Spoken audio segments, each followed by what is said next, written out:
There are new developments in two cases that sparked last summer's racial justice uprising. A year after a police officer shot and killed Rayshard Brooks in a Wendy's parking lot, the case now has a new prosecutor. Fulton County DA Fani Willis had asked a judge to be recused from prosecuting Officer Gerald Griggs, arguing her predecessor had inappropriately used video of the killing during his election campaign. The Georgia Attorney General has appointed Peter Skandalakis, head of the Georgia Council of Prosecuting Attorneys, to take over the case. And pretrial hearings have begun in the case of the three men charged in the murder of Ahmaud Arbery. Defense attorneys had originally requested that jury selection be closed to the press, but later backed off that request, which was opposed by the Associated Press and other media. Yesterday's hearing was contentious, with the judge suggesting that lawyers were making arguments to him that were perhaps intended for public consumption. Here to break down the legalese is criminal defense attorney and vice president of the Atlanta NAACP, Gerald Griggs. Great having you back on, Gerald. Great to be here. All right, let's get to it. Rayshard Brooks was killed just 3 weeks after George Floyd, yet Gerald Griggs hasn't been indicted, but there's a new prosecutor. Can we expect things to speed up now? We can definitely expect things to speed up. This case has languished because of the lack of a DA that wanted to prosecute this case. The former DA, Fani Willis, wanted to recuse herself because of statements she alleged were made by the previous district attorney, and subsequently a judge ordered her recusal. And so the Attorney General Chris Carr has now appointed Pete Skandalakis, who is actually a former district attorney himself and now the executive director of the Prosecuting Council of Georgia. So now we can expect an indictment to ensue and motions to take place and ultimately a trial in this case.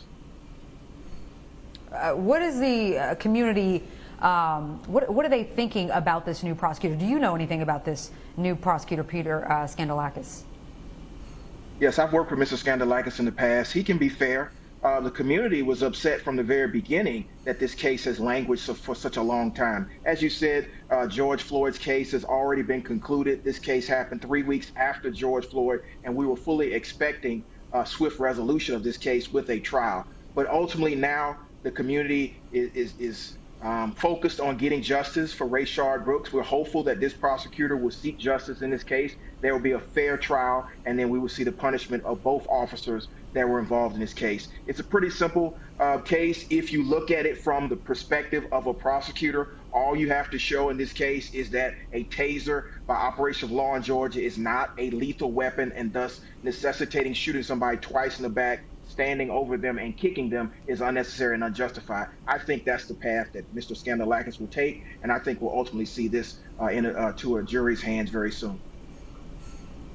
Well, it's interesting that you said that this case is simple from a prosecutor's perspective, because coming off the heels of what is I think the most consequential trial, the murder trial of Derek Chauvin, people tend to compare it to other cases involving police. So we know that no case is ever really a slam dunk for the state, but why do you think some people think this will be more difficult, this case will be more difficult to prosecute?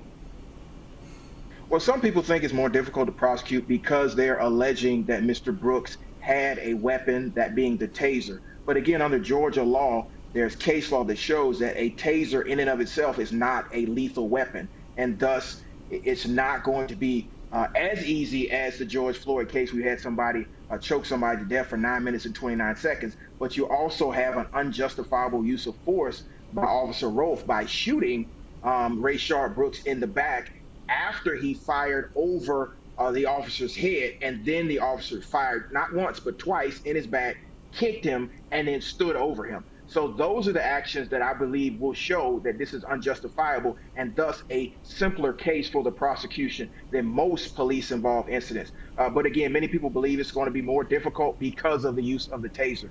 But I think Georgia law speaks to that being a simpler case, in that a taser is not a lethal weapon under Georgia law. Now, it would probably be more simple if Gerald Griggs' partner would testify against him. I know there was talks of that early on. Do you think he might be cooperating with the state? I think once Mr. Skandalakis gets up to speed and sees the evidence, I think that he will reach out to the other officer in this case to probably try to get a deal for his testimony. Early on, there was a belief that Officer Brosnan would testify His attorneys have pushed back on that belief at this point, but when it starts to crank up with an indictment and ultimately move towards arraignment and motions, that's when you start seeing a negotiation happen. And that's when it's possible that a deal can be reached. But I do believe, given the lack of any criminal history here and the need to try to escape any prison time, it will be in his best interest to cooperate with the state in a case like this. All right, now turning to the Ahmaud Arbery case. Do you think this case will ultimately come down to legal arguments, or will it be about race and the racial makeup of the jury, or all the above? I think it could be all the above. I think that you can't escape race in this case. This case precipitated because of race, because the defendants believe that Mr. Arbery was in a place he should not have been. They believe that he was a dangerous-looking African-American, and they chased him, hit him with the car, and then ultimately shot him multiple times. So I believe race is imbued in this case, and I think it will be argued to a jury. Ultimately, it's going to come down to the makeup of the jury, a makeup of the citizens of Glenn County. The city of Brunswick is overwhelmingly African-American. The county of Glenn is overwhelmingly Caucasian. So it's going to be interesting, that juxtaposition of where the jury comes from and how the prosecution and the defense vet out those 12 individuals that will hear this case. Now, the defense had filed a motion arguing that jury selection be closed to the public. Now, they backed off of that, and now it seems that they're playing to the gallery. Are they making serious legal arguments during these hearings, or are they attempting to taint the minds of prospective jurors?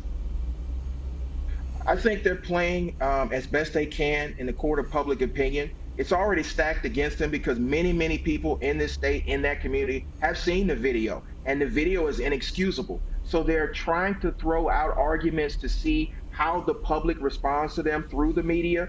I think today they changed and used a new argument they hadn't used before, and that was Mr. Arbery was trying to carjack Travis and Greg McMichael, which is different from the argument they made from the beginning, is that they were trying to arrest him with citizen's arrest. I think that they are throwing out testers and feelers to see what the best defense is. But this particular case is pretty much indefensible.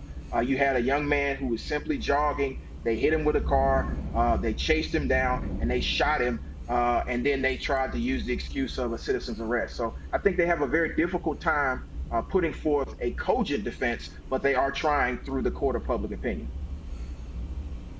Indefensible, but yet the judge made an interesting ruling, because there were a lot of arguments made yesterday about the prosecution trying to limit what the defense could argue and the evidence that they could admit. But the judge seems to be giving the defense a lot of leeway by allowing them to argue self-defense and citizen's arrest, not to mention introduce evidence of Ahmaud Arbery's state of mind. What do you make of that ruling? Well, I make of it the judge is trying to make sure they get a fair trial. You know, in Georgia, you have an absolute right to the defense of your choice, whether it's plausible or not. And so he's going to allow in self-defense. He's going to allow in evidence of citizen's arrest. He's going to allow in some evidence of the mental state. I don't know how well that's going to play to a jury that sees this video, but he has to allow it so that it doesn't come back on appeal. All right, so what else can we expect in the next few months leading up to jury selection in October? I think we can expect more motions hearings, more arguments in the court of law, as well as the court of public opinion. This is the most watched case in Georgia, followed closely by Rayshard Brooks. But mainly, the summer of unrest started because of Ahmaud Arbery, and many people are focused on Glenn County and want to make sure that this case is fairly tried, and ultimately people are held accountable for shooting an unarmed African-American who was merely out for a jog in a community where he had been there before, and there was no reason for these individuals to hunt him and to kill him and to try to cover it up. You have to remember that it took the pressure of the public. There was 2 district attorneys before this team that tried to cover this case up. And it's important for people to understand that Georgians and the rest of the country are watching Brunswick. They're watching Glenn County. They want to see justice in this case. I'm hopeful. All right, Gerald Griggs, criminal defense attorney and vice president of the Atlanta NAACP. Thank you again for coming on tonight.